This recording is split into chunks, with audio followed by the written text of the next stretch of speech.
तो आज supreme court ने जो सुओ मोटो कॉग्निजेंस लिया था 20 नवंबर के प्रीवियस ऑर्डर को लेकर के, आज सुप्रीम कोर्ट ने उस ऑर्डर को अबेयंस में डाल दिया है, मतलब एक टेम्पररी स्टे दिया है। और साथ ही साथ जो सुप्रीम कोर्ट के चीफ जस्टिस ने जो अपने पर्सनल नोट से जो ऑब्जर्वेशन दिए, उसमें कहा गया है कि जितना भी कन्फ्यूजन है अरावली की परिभाषा और पुनः परिभाषा को लेकर के, उसको दूर करना बहुत आवश्यक है। और इस काम के लिए जो एक्सपर्ट्स हैं, जो डोमेन एक्सपर्ट्स हैं, उनको इन्वॉल्व करना बहुत आवश्यक है। उन्होंने ये भी कहा कि इकोलॉजिकल रेलेवेंस है पूरे के पूरे अरावली का।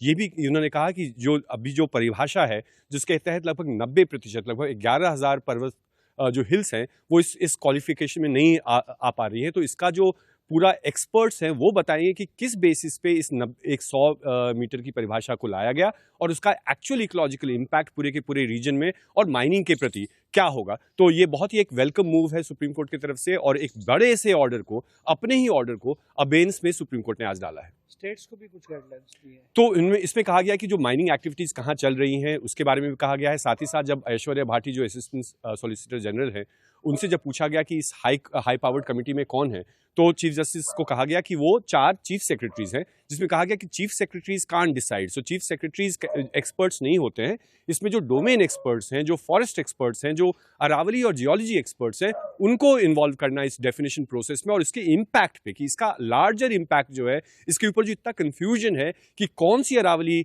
की चोटी जो है क्वालिफाई कर रही है या नहीं कर रही है, उसके ऊपर पूरे के पूरे इम्पार्शियल वे में तहकीकात करना, और 21 जनवरी तक इस पे सुनवाई होगी। तो ये कहना बहुत जरूरी था।